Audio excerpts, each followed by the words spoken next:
Bonsoir et bienvenue dans les Jeudis de la formation. Nous répondrons à toutes vos questions dans la deuxième partie de cette émission. Le burn-out est un des diagnostics les plus contestés de ce début de siècle. Ne le cherchez pas dans les dictionnaires de médecine, mais plutôt dans les expressions dont est riche la langue anglaise. Burn-out, ça se traduit tout simplement par cramer, ce qui ne correspond pas spécialement à une symptomatologie précise, ou du moins tellement variée qu'aucune génération d'hommes de cette planète ne semble y avoir échappé. Pourtant, le XXIe siècle est particulier. Un exemple, plus de 3000 cadres en poste ont répondu récemment à des questions sur leur bien-être. Ils ne sont que 4% à être touchés par le chômage, mais ils ressentent presque tous une pression négative et 92% se disent stressés. Alors l'Académie de médecine s'est émue et vient de consacrer au burn-out un rapport la semaine dernière qui était très repris dans les médias, sans doute parce que tous les journalistes stressés se retrouvent dans ce diagnostic. Pseudo-maladie, disent pourtant beaucoup de médecins, reviennent les termes pression, harcèlement et surtout stress. Sans stress, l'espèce humaine serait probablement plus là, mais sa traduction pathologique menace une partie non négligeable de nos concitoyens et j'oserais ajouter de nos confrères. Alors nous avons voulu savoir, et les objectifs pédagogiques de l'émission de ce soir sont simples. 1. Qu'est-ce que le burn-out ? 2. Comment le prévenir ? 3. Comment le prendre en charge ? Je vous présente tout de suite nos invités de ce soir. Le professeur Bruno Falissard est psychiatre, professeur de santé publique à la faculté de médecine Paris-Sud et membre de l'Académie de médecine. Le docteur Patrick Légeron est psychiatre à l'hôpital Sainte-Anne à Paris et fondateur de Stimulus, un cabinet de conseil aux entreprises sur les problèmes du stress et du bien-être au travail. Il est un des rapporteurs de l'Académie. Alors je vous rappelle que vous pouvez dès maintenant poser vos questions à nos invités grâce à la boîte de dialogue qui est située en dessous de votre écran. Et pour introduire le thème de ce soir, vous en avez l'habitude, on commence tout de suite par la question du jour. Elle est simple et en résonance avec le titre de l'émission. La voici. Considérez-vous que le burn-out est une vraie maladie ? Oui, réponse 1. Non, réponse 2. Le temps de compiler vos réponses et nous vous donnerons les résultats un peu plus tard dans l'émission. Alors à vos claviers. Alors dans la première partie de ces émissions, messieurs, on va faire le point sur ce qui relève ou ce qui ne relève pas du burn-out. D'abord, est-ce qu'on a une définition précise ? Vous êtes psychiatre, Bruno Falissard, vous vous promenez sans doute toujours avec votre DSM-5 sous le bras. Est-ce qu'on en parle dans le DSM ? Non, on n'en parle pas dans le DSM. Pourquoi ? Non. Alors, on reproche aux psychiatres de mettre des maladies partout. Pour une fois qu'ils n'en mettent pas une quelque part, on pourrait peut-être les remercier. Non, je pense que la principale raison... Vous en sortez avec une... Non. Vous en sortez avec une petite... La principale raison, c'est qu'il n'y a pas encore de consensus sur la définition du phénotype burn-out et il n'y a pas d'épidémiologie du burn-out. Donc à partir du moment où on n'a pas de données, on ne peut pas encore construire l'entité comme une maladie. Patrick Légeron, il n'y a aucune case burn-out dans la liste des maladies de toute façon. Non, et non seulement actuellement, mais dans le proche futur, puisque l'Académie a essayé de comprendre un petit peu les évolutions des classifications. Et donc les groupes de travail qui préparent les nouvelles classifications, il y a toujours des groupes qui n'ont absolument pas inscrit burn-out à l'ordre du jour. Donc aussi bien aujourd'hui que dans un futur proche, le burn-out ne sera pas recensé comme une pathologie médicale. Qu'est-ce qui vous a poussé à avoir cette réflexion, si tout le monde est d'accord apparemment que ce n'est pas une maladie ? Non, parce qu'il faut distinguer, parce que c'est un petit peu difficile à comprendre parfois. Lorsqu'on dit, et c'est la position de l'Académie de médecine, que le burn-out ne peut en aucun cas être un diagnostic médical, ça ne veut pas dire qu'il y a une réalité derrière ce que l'on peut observer. Quand on est psychiatre, quand on est médecin du travail et quand on est généraliste aussi, on est confronté fréquemment à des gens dont le psychisme a été complètement amoché, en parlant vulgairement, et qui présentent une pathologie mentale liée au travail. Et donc le burn-out englobe sans doute un petit peu tout ça. Une précision, Bruno Falissard, mais... Oui, effectivement, il y a besoin de parler du burn-out aujourd'hui, c'est une évidence.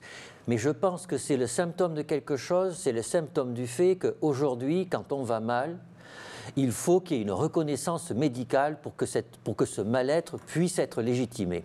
Voilà. Et c'est pour ça qu'on se demande, est-ce que c'est une maladie ou pas ? Or, je crois que nous, médecins, on doit dire que tout mal-être ne relève pas de la médecine. D'accord, mais alors là, mal-être, on va rentrer dans encore du plus flou. Est-ce qu'il n'y a pas une définition on dit qu'il y a toujours trois composantes mais avant de parler de ces trois composantes, il n'y a pas de burn-out sans travail ? Par définition, effectivement. Et la femme, au foyer ? Ça dépend ce qu'on appelle travail. Mais effectivement, une femme à domicile travaille. Enfin, je laisse Patrick... Oui. Non, mais c'est intéressant dans votre introduction sur le problème du stress universel, etc. Vous savez, quand on parle de burn-out, il faut préciser burn-out professionnel, parce que le burn-out a été décrit dans d'autres contextes. Il y a eu beaucoup d'études faites, surtout en Amérique du Nord, sur le burn-out des mères au foyer. À moins qu'on considère que de travailler, d'être une femme, s'occuper de son foyer, de ses enfants, représente une activité. Mais vous savez, historiquement, dans l'Ancien Testament, vous vous rendez compte, ça nous mène loin. Ce qu'on appelle la fatigue, Oui.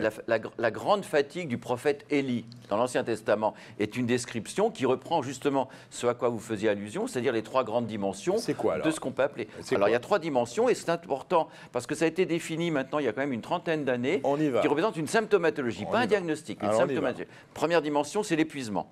Et c'est une des dimensions évidemment importantes. Physique ou émotionnel?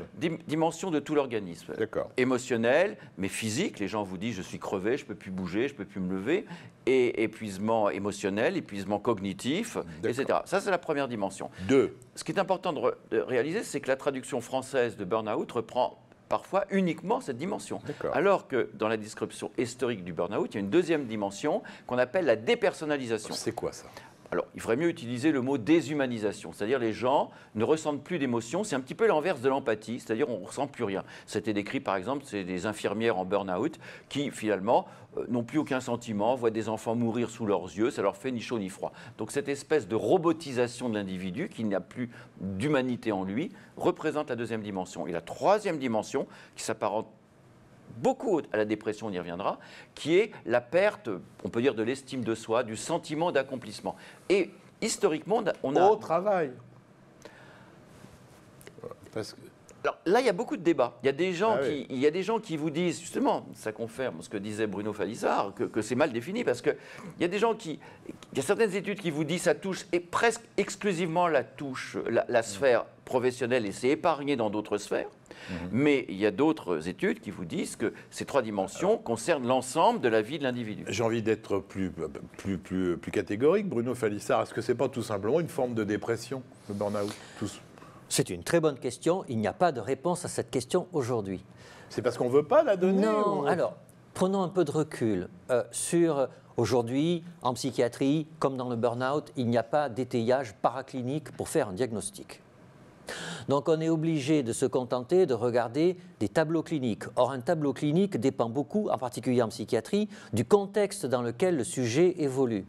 Et donc on peut imaginer quand même une même étiologie biologique peut conduire dans un environnement professionnel à un certain type de tableau clinique. Mais quand c'est un deuil, ça sera autre chose. Quand c'est une dépression... Elle est où la ligne blanche entre les deux? Alors, pour moi, la ligne blanche doit être tracée entre le mal-être au travail et une souffrance au travail qui atteint un tel niveau qu'elle se transforme en une pathologie que doit prendre en charge le médecin. Et c'est ça la vraie question. Le suicide reste toujours sous-jacent derrière derrière tout trouble mental, le suicide est plus mais tout trouble mental. Les troubles anxieux sévères augmentent par 3 ou 4 la fréquence des suicides, évidemment la dépression. Mais juste pour compléter ce que disait Bruno Falissard, aujourd'hui, quand on est un psychiatre en consultation avec les références, comme vous dites, du DSM-5 ou des pathologies psychiatriques, très facilement, lorsqu'on est dans un domaine pathologique, et comme l'a souligné Bruno, pas forcément dans la détresse qui n'est pas encore de la pathologie, eh bien on trouve des diagnostics, mais pas uniquement de dépression. Moi j'ai des diagnostics de troubles paniques qui sont présentés comme des burn-out, c'est-à-dire des gens qui ne peuvent plus retourner au travail avec des grandes crises d'angoisse. Donc on voit bien qu'on est dans des pathologies extrêmement diversifiées et le burn-out regroupe un fourre-tout. Dernière question avant de passer au deuxième objectif. On n'a pas prononcé le mot stress. Est-ce que ce n'est pas tout simplement du stress, le burn-out? Non. D'ailleurs, ce qui est intéressant dans la description historique du stress, dans la description historique des mécanismes de stress fait par Hans Selye dans les années 30, le troisième stage, c'est le burn-out, c'est-à-dire l'épuisement. Vous êtes passé 2 années 30 à maintenant. Non, mais ça a été déjà défini comme une pathologie du stress. Mais pourquoi d'un seul coup on s'en remet? Jean-François, loin. C'est comme dire que le stress, c'est le burn-out, c'est comme dire que le sucre, ça fait le gâteau. pour qu'il y ait un gâteau, il faut qu'il y ait du sucre. Pour qu'il y ait du burn-out, il faut qu'il y ait du stress. Mais il faut autre chose. Il faut un environnement professionnel qui se structure d'une certaine façon et qui conduit à un tableau symptomatique. Tous les deux, vous me trouvez trop schématique dans mon approche du burn-out alors? Non, moi je pense que le burn-out est la conséquence de l'exposition régulière à des facteurs de stress chroniques et qui progressivement installent une réaction de stress qui devient pathologique. C'est pour ça d'ailleurs que les psychiatres se posent aussi la question que plutôt de le faire entrer dans les troubles dépressifs, ce ne sont pas ce qu'on appelle les troubles de l'adaptation, c'est-à-dire exposés à du stress avec humeur dépressive. Donc se posent aussi des problèmes de diagnostic, mais les rapports entre stress et burn-out sont évidents. On est en retard, on va passer au deuxième objectif. Je vous rappelle la question du jour pour laquelle vous êtes invité à répondre. Considérez-vous le burn-out comme une vraie maladie? Réponse oui, 1. Réponse non, 2. Comment on peut prévenir le burn-out en fait? Parce que là, il faut d'abord identifier les causes. Pour le burn-out professionnel, puisque c'est de celui-là dont on parle. Apparemment, oui, mais il y a d'autres formes de burn-out. Ouais. Pour les burn-out professionnels, il y a pas mal de travaux qui ont été faits concernant justement toute la problématique du stress au travail. Et maintenant, il y a un consensus assez international qui est développé autant d'ailleurs par les instances médicales, OMS, que par les instances travail, le Bureau international du travail. C'est-à-dire, ce sont ce qu'on appelle les facteurs de risque psychosociaux, puisque nous sommes dans des pathologies psychosociales. Et il y a plusieurs catégories aujourd'hui. C'est évidemment la charge de travail, qui est un des éléments importants, mais ce n'est pas le seul. C'est pas le seul, la charge de travail. Il y a également ce qu'on appelle les exigences émotionnelles, c'est-à-dire le fait d'avoir un travail qui vous expose à beaucoup d'émotions pénibles. Un patron qui vous emmerde, qu'en gros... non, c'est-à-dire par exemple, moi je dis souvent que si vous passez 10 heures à réparer des ordinateurs, c'est épuisant, mais si vous passez 10 heures à réparer, entre guillemets, des enfants leucémiques avec des souffrances, vous êtes exposé à des contraintes émotionnelles. Donc c'est pour ça que les professionnels de santé sont extrêmement confrontés à ça. Et puis il y a plein d'autres facteurs, par exemple la perte de sens du travail, les relations difficiles, le harcèlement. Enfin, il y a toute une catégorie de ce qu'on appelle les stresseurs professionnels. Je vais vous dire un secret, vous qui nous regardez. Bruno Falissard, avant de faire médecine, il a fait Polytechnique.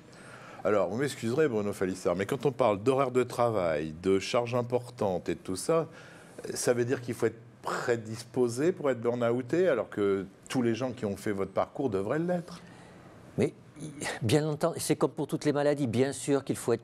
Bien sûr qu'en général, il y a une prédisposition à la plupart des maladies. Le diabète, l'asthme et les pathologies psychiatriques. On les cherche. Alors, voilà, on les cherche. Et le burn-out aujourd'hui, comme c'est une entité qui n'est pas définie en termes cliniques, on ne peut pas faire d'épidémiologie. Et quand vous dites comment le prévenir, il faut faire des études épidémiologiques pour le prévenir. Mais on n'en fait pas, parce qu'aujourd'hui, qui s'occupe du burn-out? Les sociologues ou les gens de la psychologie sociale essentiellement? Maintenant, ceux qui nous écoutent, les médecins généralistes, se retrouvent avec des gens qui arrivent burn-outés parce qu'ils l'ont lu. Oui, mais qui s'en occupent en termes scientifiques. Ah oui, d'accord. Donc, à partir du moment où ce ne sont pas le monde de la recherche clinique et épidémiologique qui s'occupe du burn-out, on ne peut pas rentrer dans une logique de soins. Alors, est-ce qu'on peut, il n'y a pas un profil de la personne qui va être burn-outée? On dit qu'il y a toujours un manque de confiance en soi. Il y a des facteurs environnementaux. En fait, on est dans la problématique du stress, c'est-à-dire il y a des stresseurs professionnels qui jouent un rôle considérable, selon les études, mais encore très partielles.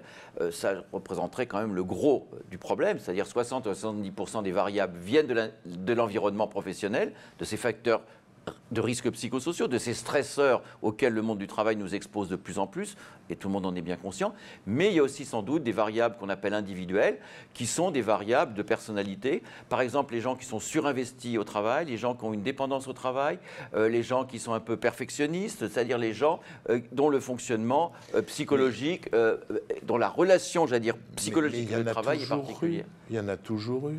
Des gens qui avaient ce profil-là. Bien sûr, mais les contraintes environnementales n'étaient peut-être pas aussi fortes dans le milieu du travail. Ce qu'il faut savoir aujourd'hui, et là les sociologues ont leur mot à dire, c'est que les environnements de travail sont devenus extrêmement contraignants. C'est-à-dire qu'ils appuient sur le psychisme avec les performances, l'absence de reconnaissance, la charge cognitive que demande le travail, les interruptions permanentes, la connexion permanente, le déséquilibre vie personnelle, vie professionnelle. Tout ça sont des facteurs de plus en plus importants qui jouent un rôle avec des personnalités. Pourquoi il y en a qui supportent très bien, d'autres très mal? C'est qu'il y a quand même une personnalité qui est plus à même de faire un burn-out. Vous vouliez dire un mot Oui, il y en a toujours eu, mais il y a toujours eu des syndromes de stress post-traumatique après la guerre. Oui. Oui, Et ça n'est qu'après la guerre du Vietnam que ça a été reconnu. On a commencé à s'en occuper, voilà. oui, bien sûr. Et on dit qu'il y a un questionnaire, j'ai vu sur Internet, qu'il y a le MBI, c'est ça? C'est quoi? C'est sérieux? C'est facile à appliquer? C'est utile? Très bonne question. Oui, c'est un questionnaire. Il est bien construit, mais il est construit par des sociologues et des psychosociologues, encore une fois, et donc il n'y a pas de cut-off, de seuil au-delà duquel on peut dire qu'il y a un burn-out pathologique. Et c'est à l'origine d'un quiproquo dramatique. C'est qu'en fait, le questionnaire a été construit en 3 bouts. Le premier tiers correspond à un burn-out faible, le tiers médian, un burn-out modéré, le dernier tiers, un burn-out élevé. Et ce sont des tiers statistiques. Donc dans toute population, un tiers de la population a un burn-out élevé. Et donc, quand on entend dans les médias, il y a 4 millions de Français qui sont en burn-out, ça ne veut rien dire, ça correspond... Soyons clairs, Bruno Falissard, est-ce que les gens qui nous écoutent, vous leur conseillez, les médecins, de faire ce questionnaire à leurs patients? Oui ou non? Oui et non. Moi, je leur conseille de télécharger le questionnaire sur Internet et de le lire, parce que ces questionnaires ont le bon goût, en quelques items, de résumer la symptomatologie du burn-out. Donc c'est très économique en termes de formation continue. Après, de l'utiliser pour la pratique clinique, non, c'est pas fait pour ça. Je voudrais qu'on passe 1 minute à parler d'une population chez qui on parle beaucoup de burn-out, les médecins. On a des idées précises, Patrick Légion, sur le pourcentage de médecins qui... Aucune. Je confirme ce que dit Bruno Falissard. On n'a aucune épidémiologie. Les chiffres de 4 millions en population générale sont complètement, j'allais dire, annulés par la dernière publication de l'Institut de veille sanitaire, qui estime à 30 000 le cas de burn-out. Alors là aussi, on est dans la confusion. Et alors, n'ayant aucune idée d'épidémiologie sur l'ensemble d'une population comme la population française, ou même au niveau international, évidemment, on n'a aucune épidémiologie concernant plus particulièrement des professions. Ceci dit, on a le médecin. Ceci dit, on a le sentiment. Il faut faire attention entre le sentiment et les certitudes. Ouais, on a quelques indications pour penser, comme ça a été décrit historiquement. Il ne faut pas oublier que les premiers cas de burn-out décrits médicalement, je ne parle pas de l'Ancien Testament, mais c'est dans les années 70 sur des professionnels de soins, c'est-à-dire des jeunes bénévoles qui prenaient en charge des toxicomanes, qui fournissaient beaucoup d'efforts pour aider ces jeunes toxicomanes dans des cliniques new-yorkaises et qui n'avaient aucun résultat et qui donc s'épuisaient vainement. Et donc c'est dans les professions médicales, et d'ailleurs très rapidement, ce sont dans les professions médicales qu'ont été décrits le burn-out. Et aujourd'hui encore, même si le burn-out semble s'être étendu à l'ensemble des actifs, mais ça reste une population extrêmement à risque. La réponse est oui. Alors voilà les résultats de la question qu'on vous a posée. Considérez-vous que le burn-out est une vraie pathologie? Je suis surpris, moi, par le résultat. Oui, 39%, non, 61%. Il y a quand même près de 40% des médecins qui pensent que c'est une vraie maladie. Donc vous êtes surpris? Non, je ne suis pas surpris parce que c'est très difficile. Vous voyez bien l'ambiguïté même qu'a eu l'Académie de médecine. On dit non, ce n'est pas une maladie, mais on reconnaît qu'il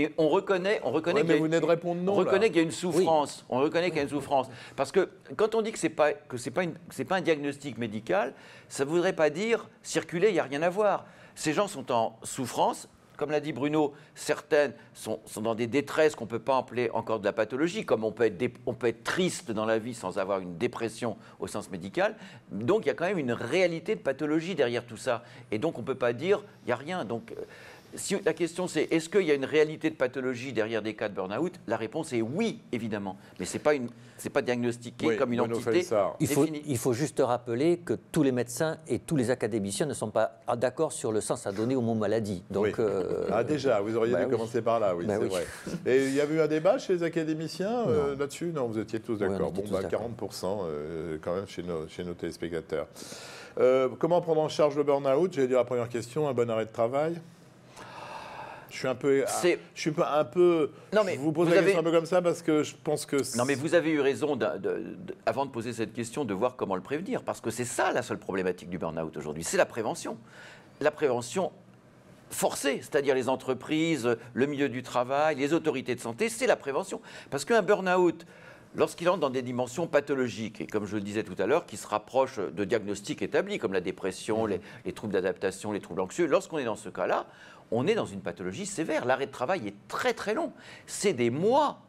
Et la reprise du travail est très compliquée. C'est-à-dire, la plupart du temps, les gens sont incapables, même lorsque, au niveau symptomatologique, ils vont mieux, ils sont incapables de revenir dans leur environnement, même protégé, aménagé.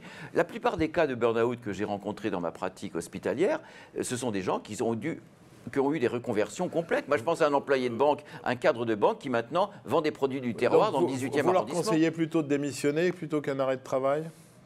Je leur conseille surtout de s'alerter avant que... Ouais. Vous savez, le burn-out, il ne s'installe pas du jour au lendemain. C'est pas je vais bien et le lendemain, je suis en burn-out. Il y a quand même des signes qui annoncent progressivement l'entrée dans l'épuisement et c'est à ce moment-là qu'il faut agir. Et puis, dans la prise en charge, évidemment, aujourd'hui, des traitements antidépresseurs, alors, ce qui d'ailleurs confirme peut-être l'hypothèse de similitude avec la dépression. Je me tourne vers, bien évidemment, le psychiatre, la batterie, antidépresseurs, anxiolytiques, voire même des boosters. On voit des gens qui vont se faire booster et ce qui vont peut-être l'effet inverse. C'est quoi la bonne attitude ? Moi, je vais vous répondre en gardien du temple de l'evidence-based medicine. À partir du moment où le phénotype est mal défini, il n'y a pas d'études, il n'y a pas de données, je ne peux pas répondre. Donc, oui, mais vous êtes de temps en temps dans la vraie vie quand même, si vous avez quelqu'un qui a un burn-out en face de vous. Alors non, c'est-à-dire que, 1, la prévention, 2, la pathologie psychiatrique associée. Oui. Et donc effectivement, le stade ultime du burn-out, souvent, se retrouve en conjonction avec une pathologie psychiatrique, soit anxieuse, soit dépressive. Or, soit dans l'anxiété, soit dans la dépression. Alors avant, ce n'est pas une maladie, mais brutalement, ça en devient une, quoi. Non, associée. Associé au burn-out. Oui, c'est la frontière entre les deux mais bien sûr. Mais la frontière entre anxiété et dépression n'est pas claire. Et donc, comme d'habitude, prise en charge psychothérapeutique, traitement médicamenteux en fonction de la disponibilité locale et des souhaits du patient. Patrick Léchon, vous n'êtes pas psychiatre ? Si, je suis psychiatre. Ah, vous êtes psychiatre, vous ? Ah bon, donc oui, alors, en plus, je pensais que vous étiez... Non, mais excusez-moi. On peut avoir plusieurs cordes à son arc. C'est vrai, tout à l'heure. J'ai dit tout à l'heure, vous étiez psychiatre. Alors, je me tourne encore vers le psychiatre. Vous en dites quoi, vous, de ces prescriptions ? Il y en a beaucoup trop de faites. Qu'est-ce que vous dites aux médecins généralistes ? Ils nous écoutent ? Les médecins généralistes doivent, comme nous, on essaye aussi de le faire face à un patient en détresse psychologique qui va mal, de faire la différence entre ce qui est de la détresse, qui relève quand même d'accompagnement médical et de la pathologie. Et quand on est de la pathologie, moi je dirais qu'un burn-out pathologique pour nous, entre dans une... Moi je n'ai jamais rencontré de cas de burn-out qui n'entre pas dans une case bien définie des pathologies du DSM-5. Donc à ce moment-là, je me réfère. S'il a un trouble anxieux ou s'il a une dépression ou un syndrome post-traumatique, on a des réponses validées scientifiquement au niveau des thérapeutiques et en particulier médicamenteuses, mais aussi psychothérapeutiques. Il faut reconstruire les émotions. Justement, avant de passer aux questions de nos téléspectateurs, dernière question, je m'adresse aux psychiatres. Est-ce que vous pouvez faire des thérapies cognitivo-comportementales ? Ce sont souvent des très bonnes indications. Ce sont des très bonnes indications, puisque les thérapies cognitivo-comportementales ont maintenant beaucoup d'orientation émotionnelle. Et comme vous l'avez dit en utilisant le mot cramer, ce sont les émotions qu'on cramait. Donc il faut reconstruire les émotions. Et évidemment, les TCC, comme on les appelle, ont de très bonnes indications, mais accompagnées de traitements médicamenteux dans la plupart des cas. Bon, j'ai bien compris que ça ne sera jamais considéré comme une maladie professionnelle. Vous avez répondu là-dessus. Jamais, je ne sais pas. Après avoir démissionné, il va bien falloir que le patient retourne au travail et que, d'après ce que vous dites, tout risque de recommencer, puisque si rien n'a changé, ça va devenir un cercle vicieux. Bien sûr. Bon. C'est une vraie préoccupation de santé publique. On va passer à vos questions.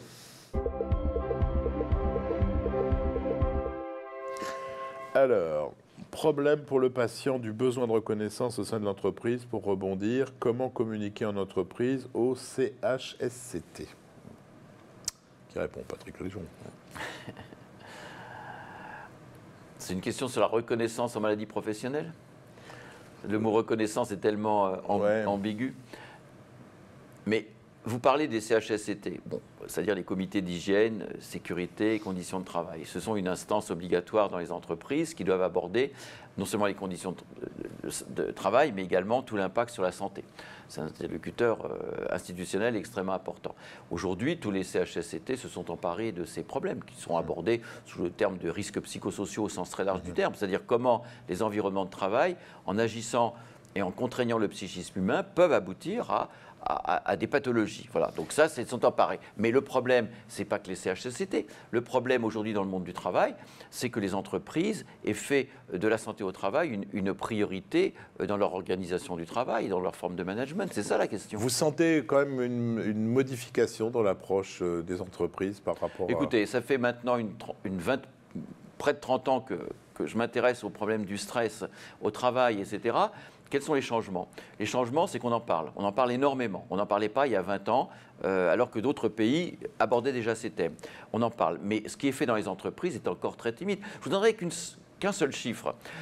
La Commission européenne a une grande agence qui s'appelle l'Agence de santé et de sécurité au travail, dont le siège est à Bilbao. C'est la grande agence et qui étudie un petit peu la manière dont les 28 pays membres de l'Union travaillent sur ces problèmes. Eh bien, nous sommes, le dernier rapport de l'Agence européenne qui date de l'été 2015, nous sommes dans la mauvaise moitié de l'Union européenne concernant la prévention du stress et de ses conséquences au travail. Et dans certains aspects, nous sommes même dans le peloton de queue, dans les 3 derniers. Je dis bien dans les 3 derniers. Dans un seul domaine, par exemple, la formation des managers à la santé. Dans les grandes écoles de management d'Europe du Nord ou même d'Amérique du Nord, les managers sont formés... C'est culturel, donc ça, c'est plutôt un gradient nord-sud, non ? Bien sûr, c'est un gradient nord-sud. Mais quand même, nous sommes très en retard de ce qui fait dans d'autres pays, c'est-à-dire une préoccupation de santé au travail. Ça doit être pour vous, celle-là, Bruno. De façon épidémiologique, entre guillemets, quel syndrome recherché, comptabilisé, quelles conclusions en tirer? Alors, de façon épidémiologique, aujourd'hui, on a l'échelle de Maslach, qui est un score dimensionnel qui permet de quantifier le volume du burn-out et qui intègre les 3 dimensions dont Patrick Légeron a parlé tout à l'heure. Alors, une question, parce que je les découvre en même temps que vous, donc il y a des choses que... C'est une réaction pathologique de l'être pour permettre sa survie immédiate en stoppant tout ce qui deviendra une maladie psychiatrique si on ne le traite pas immédiatement. Est-ce que le vaccin, entre guillemets, n'est pas d'ordre médical? Vous ne comprenez pas plus que moi cette question? Je ne sais pas s'il y a des vaccins sur les troubles mentaux. Non, c'est pas vaccin. Je pense que vaccin, c'est entre la prévention, quoi. C'est-à-dire, prévention secondaire, quoi. Non, mais la prévention. Reprécisez votre question si vous voulez savoir. Chirurgiens, réanimateurs, oncologues et psy, ça c'est avec un point d'exclamation, sont plus vulnérables? Oui, et ça va avec les données de suicide et de toxicomanie qui sont en général plus importantes dans ces spécialités médicales. Bien sûr. Certains auteurs parlent de burn-in, une phase qui précéderait le burn-out. Le burn-in au travail serait alors je ne comprends pas ce qui a été dit, mais qui a été écrit. Il faut faire attention, Régine, de me donner des questions qui sont compréhensibles, parce que là, je ne vois pas ce que ça veut dire. Le burn-in, alors là... Vous savez que le terme de burn-out a connu un tel succès venant de la langue anglaise qu'il s'est diffusé dans tous les pays de langue anglaise. Donc on a repris ce terme, mais on a vu fleurir toute une série de concepts encore plus difficiles à appréhender. On a parlé du bore-out, c'est-à-dire un épuisement par ennui, c'est-à-dire ne rien faire. Le bore de l'anglais s'ennuyer. J'ai même lu il y a très peu de temps le brown out, c'est-à-dire une espèce d'extinction un peu bizarre de l'individu. C'est-à-dire on voit pulluler beaucoup de concepts qui apportent encore plus de confusion. Mais si notre correspondant veut dire qu'avant l'épuisement complet du burn-out, il y a des phases qui sont, j'allais dire, en amont, c'est une évidence. Et ces phases-là doivent être repérées très tôt, non seulement dans le milieu du travail, mais par les praticiens. Parce que beaucoup de manifestations d'un stress très élevé, ce qu'on peut appeler l'hyperstress, existent dans la sphère aussi bien physique, physiologique, émotionnelle, cognitive, qui sont des antichambres de l'épuisement. Et donc ça, c'est à ce niveau-là aussi qu'il faut faire extrêmement attention quand on est aussi bien un praticien qu'un manager dans le milieu du travail. Alors messieurs, je vais vous dire, cette émission doit y avoir du monde derrière les écrans, parce que les questions sont incroyablement nombreuses, excusez-moi, et nerveuses aussi. Faites attention, alors, les commentaire, c'est une perversion du management basée sur un déni de réalité. Traduction. Traduction, oui, il y a un facteur de risque de l'environnement professionnel, c'est clair. Alors, perversion, il y a de la perversion entre tous les êtres humains. Il y a toujours des relations ambivalentes entre des relations de dominant, de dominé, et il y a de la domination dans le monde du travail. Hein. Si le mot perversion renvoie au concept psychiatrique du harcèlement moral, c'est-à-dire le pervers narcissique, évidemment. Les formes de management actuelles orientées sur les résultats, la pression des individus pour produire et être rentable, c'est sûr que le management devient l'une des causes importantes aujourd'hui de ces épuisements professionnels quand on est un salarié. Mais il y a des gens qui ne sont pas sous l'autorité d'un manager, les libéraux, et qui peuvent aussi connaître un épuisement professionnel. Donc il n'y a pas forcément uniquement la responsabilité d'un management. Le burn-out peut être considéré comme une comorbidité. Ça, je crois que c'est un peu ce que vous avez dit tout à l'heure. Il est souvent, de fait, associé à des pathologies psychiatriques. Être étiqueté psy au travail, facteur pronostic péjoratif, les patients ne veulent pas révéler leurs problèmes de santé et serrent les poings jusqu'à craquer. Que faire, que dire ? Déjà, c'est la confiance. Je pense que quand même, il y a eu beaucoup d'évolutions concernant la psychiatrie. Je pense qu'aussi bien les non-psychiatres, les généralistes, les praticiens que les patients sont un peu plus à l'aise pour parler de psy aujourd'hui parce que ça a été un peu dédiabolisé. C'est encore très stigmatisé. Moi, je voudrais attirer l'attention aussi sur le succès du terme burn-out parce que, comme on le sait, être déprimé est quelque chose de difficile à avouer parce que ça signe souvent une faiblesse personnelle, alors que le terme de burn-out connaît aussi un succès parce qu'il est vécu un peu comme un héros du combat. C'est-à-dire, je me suis battu et j'ai perdu un bras. Donc, dire je suis en burn-out, je n'irai pas qu'à dire c'est valorisant, alors que je suis déprimé, c'est dévalorisant. Donc, le succès du mot burn-out, qui se substitue souvent au mot dépression, a quand même une connotation importante socialement. Alors, vous avez dit tout à l'heure qu'il y avait trois composantes dans le diagnostic. Un de nos auditeurs dit, est-ce qu'il y a forcément une notion de charge de travail trop importante pour être en burn-out ou les mauvaises relations avec la hiérarchie suffisent ? Il y a plusieurs...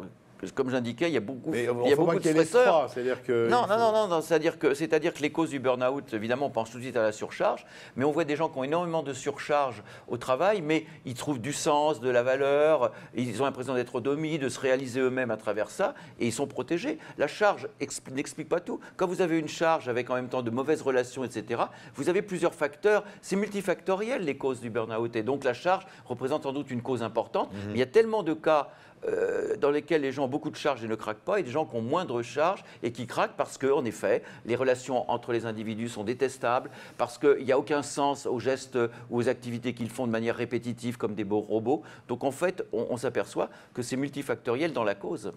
Le workaholisme, c'est-à-dire l'addiction au travail, prédispose-t-il au burn-out ? Bruno Faïssard. Oui. C'est un facteur prédictif. C'est un facteur prédictif. C'est pour ça qu'il faut lutter contre le workaholisme au travail. Ouais. Et justement, un médecin dit c'est plutôt au médecin du travail de s'en occuper, car au final, nous n'avons aucun moyen d'évaluer les conditions de travail de nos patients. Je pense que c'est à tout le monde et je pense que le rôle des médecins du travail est fondamental. D'ailleurs, dans le rapport de l'Académie, c'est souligné, c'est-à-dire les médecins du travail ne sont pas suffisamment, sollicités. On ne leur confie pas suffisamment toute la prévention de ces pathologies. Ils ont un rôle incontournable. On a la chance en France, ce qui n'est pas le cas dans beaucoup de pays, d'avoir une médecine du travail extrêmement riche. Il y a beaucoup de médecins du travail, même s'ils sont de moins en moins nombreux. Et je pense qu'il faut leur redonner ce rôle fondamental de prévenir et de s'occuper de ces pathologies. Mais l'ensemble de la médecine, puisque c'est souvent les médecins généralistes ou les psychiatres qui aussi, sans connaître le monde du travail, voient très bien ces patients. Alors il y a un médecin, je pense que c'est de ceux qui ont dit que c'était une vraie maladie, qui dit, je pense que personnellement, si on ne définit pas rapidement les critères pour cette maladie, on court à la dérive avec une prescription anarchique de congé de maladie pour des patients qui prétendront être atteints en burn-out. Absolument.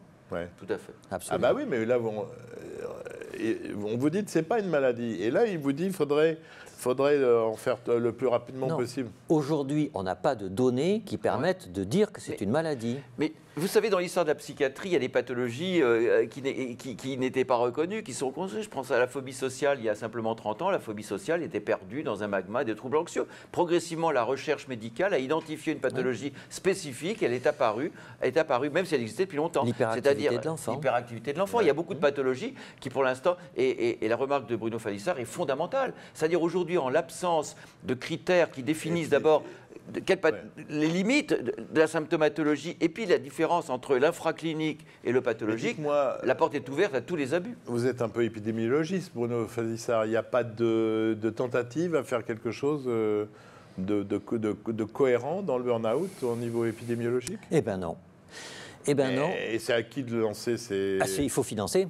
Ouais. Hein, toute étude épidémiologique, ça se finance, donc il faut que... Là, c'est aux politiques. Vu ce que coûte le burn-out... Je suis bien d'accord, il y a un besoin de faire des études. Mais alors là, c'est pas à demi-mot. Oui, c'est un besoin politique majeur d'organiser des recherches épidémiologiques autour du burn-out et en particulier de définir le phénotype. Alors, si les méthodes de management ou les conditions de travail sont en cause, il y aura une stigmatisation, une vengeance du patient en son retour au travail.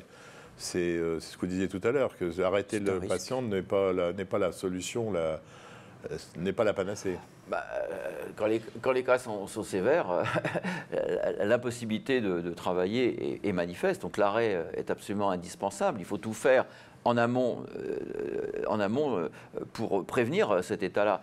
Mais la stigmatisation, évidemment, c'est un des gros problèmes qu'ont nos confrères médecins du travail. Ils nous disent que lorsque quelqu'un est en burn-out et qui revient au travail, eh bien, nous sommes dans la grande difficulté des réinsertions professionnelles. Alors justement, d'un point de vue juridique, est-ce qu'un patient en burn-out pourrait se retourner contre son employeur? Bien sûr. Ouais. Bien sûr. Bien sûr, parce que même si ce n'est pas reconnu comme maladie professionnelle, il faut savoir, dans les tableaux de maladie professionnelle, qu'il y a la possibilité d'être reconnu en maladie professionnelle par des comités régionaux qui statuent. Et justement, les politiques aujourd'hui acceptent l'idée de l'Académie de médecine, à savoir que ce n'est pas suffisamment délimité pour en faire une maladie professionnelle, donc ils acceptent l'idée, mais ils acceptent aussi l'idée qu'on peut améliorer tout le parcours très compliqué de reconnaissance par des comités régionaux. Et donc là, les médecins du travail sont très bien placés pour conseiller les personnes qui pensent qu'il y a une origine professionnelle à leur pathologie, bien sûr. Bruno Falissard, est-ce que le risque de suicide est aussi élevé que chez le patient dépressif, chez le patient burn-outé? Je vais encore répondre une fois. Pas d'épidémiologie, donc on ne sait voilà, pas. Exactement. Alors oui, il y a un risque de suicide augmenté, il n'y a aucun doute. Et comme dans la plupart des pathologies psychiatriques, on retrouve la même chose, effectivement. Je pose une question à mes confrères qui regardent. Soyez honnêtes, avez-vous déjà dans votre pratique diagnostiqué un vrai burn-out? Moi, jamais. Bon, moi, ce médecin est honnête. Mais il ne peut pas diagnostiquer un burn-out puisque vous me dites que ça n'existe pas On peut déceler la plainte. Voilà. On peut déceler la plainte. C'est important, ça. Bon, bah écoutez, alors je suis médecin généraliste dans la Somme et mes journées sont longues entre les consultations et les visites. Il y a des jours où je me sens vidé, où je n'ai pas envie d'aller travailler et d'autres où ça va mieux. La chronicité dans le temps est-elle obligatoire pour parler de burn-out? Oui, oui. Le burn-out est un phénomène qui s'installe progressivement et qui dure, comme d'ailleurs beaucoup de pathologies. Dans le DSM auquel vous faites allusion, un des critères importants pour beaucoup de pathologies, dont la dépression, c'est la durée. C'est-à-dire, ce n'est pas simplement un état d'âme qui change, c'est la durée dans le temps. Et c'est évident que justement, ce témoignage nous montre bien qu'une détresse psychologique, on peut très bien être épuisé, être au bout du rouleau et puis avoir 2 jours de week-end ou une semaine de vacances qui vous remet sur l'aplomb. Nous sommes dans des manifestations infracliniques, nous ne sommes pas dans de la pathologie établi. On n'a plus qu'une minute, il y a des commentaires qui sont « j'en ai marre des maladies médiatiques, ce sont les journalistes qu'il faudrait soigner, bien que je pense qu'ils soient moins burn-outés que nous, j'échange mes journées de travail avec les leurs, je vous le confirme. Faut être raisonnable, c'est tout simplement une autre façon de nommer la dépression, c'est plus noble le burn-out. Vous voyez qu'il y a quand même chez les médecins un peu des arrois face à cette grande médiatisation du burn-out. Oui. Pour conclure, vous leur dites quoi? Parce que dans 30 secondes, il va bientôt falloir qu'on se quitte. Il faut écouter la plainte. Oui. Et il faut rechercher les pathologies psychiatriques avérées associées. Voilà. Et faire des études épidémiologiques, on a compris. Patrick Léjon, un dernier commentaire. Il faut que la science médicale s'empare de ce problème.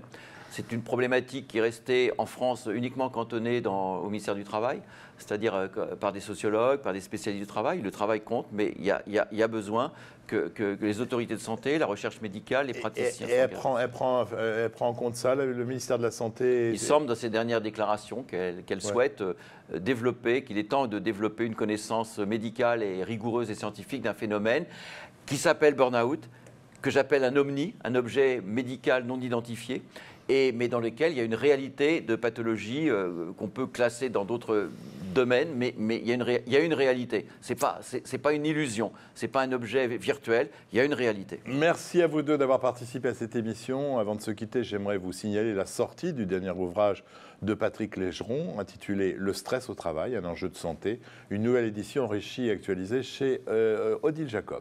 Merci de nous avoir suivis. Le burn-out est un vaste sujet dont on n'a pas fini d'entendre parler dans notre époque actuelle. Un seul mot d'ordre, vous l'avez entendu, Bruno nous l'a dit, soyez vigilants avec vos patients, mais également avec vos confrères. N'oubliez pas que si vous voulez revoir ou voir une émission, il y a le replay sur le site de Fréquence Médicale. N'hésitez pas à en parler autour de vous. Je dois vous dire que la dernière émission a battu son record. 3000 médecins ont regardé l'émission sur l'arthrose dans la semaine et ils étaient plus de 4000 à avoir regardé en 15 jours l'émission sur le vaccin HPV. Donc c'est un vrai succès. Et pour nous écrire, pour nous suggérer des sujets, l'adresse mail est la suivante, jdflemoine@gmail.com. On se retrouve la semaine prochaine pour une émission exceptionnelle des Jeudis de l'information sur l'hypnose médicale. Et on vous réserve quelques surprises, je ne vous en dis pas plus. Bonne soirée à tous et en attendant, portez-vous bien.